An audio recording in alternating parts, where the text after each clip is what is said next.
یہ میرا پاکستان ہے، یہ تیرا پاکستان ہے، اس پر دل قربان، اس پر جان بھی قربان ہے۔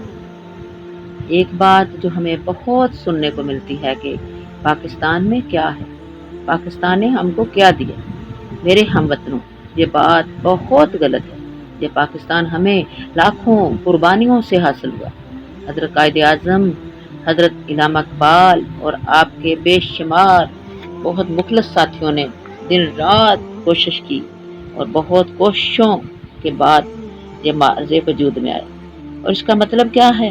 لا الہ الا اللہ محمد رسول اللہ، یعنی اللہ کی عبادت کرنے کے لیے اور رسول اللہ صلی اللہ علیہ وآلہ وسلم سے محبت اور مودت کرنے کے لیے ہمیں آزادی مل گئی، اور رسول اللہ صلی اللہ علیہ وآلہ وسلم کی سنت ادا کرنے کے لیے ہم آزاد ہو گئے۔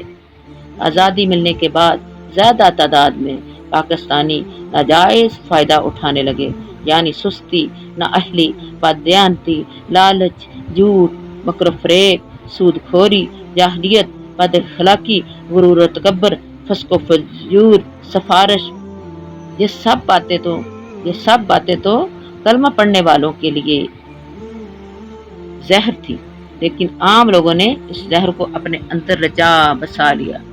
خدا کا خوف ختم ہو گیا، رسول پاک صلی اللہ علیہ وآلہ وسلم سے محبت ختم ہو گئی، یعنی ان سے رشتہ ختم کر لیا، منافقت اپنا لی۔ پھر کہنے لگے کہ پاکستان نے ہمیں کیا دیا۔ اے میرے ہم وطنوں، پاکستان کون ہے؟ پاکستان ہم سب کلمہ پڑھنے والے ہیں۔ ہم سب نے مل کر پاکستان کو دینا تھا۔ ہم نے ایسی عادتیں اپنانی تھی کہ ہم سب کبھی ہو جاتے، پاکستان ترقی کی راہوں میں گامزن ہو جاتا۔ ہمیں عقل مندی، اخلاق حسنہ، عبادت گزاری، عدل و انصاف، جدوجہد، مشقت، ایمانداری، سچائی، اخوت اور سخت محنت کی ضرورت تھی۔ ہم میں سے زیادہ لوگوں نے ان سب اعلیٰ باتوں کو پس پش ڈال دیا۔ ہم اپنے گریبانوں میں نہیں جھانکتے کہ ہم نے پاکستان کو کیا دیا۔ کی محمد سے وفا تو نے تو ہم تیرے ہیں، یہ جہاں چیز ہے کیا، لوہو قلم تیرے ہیں۔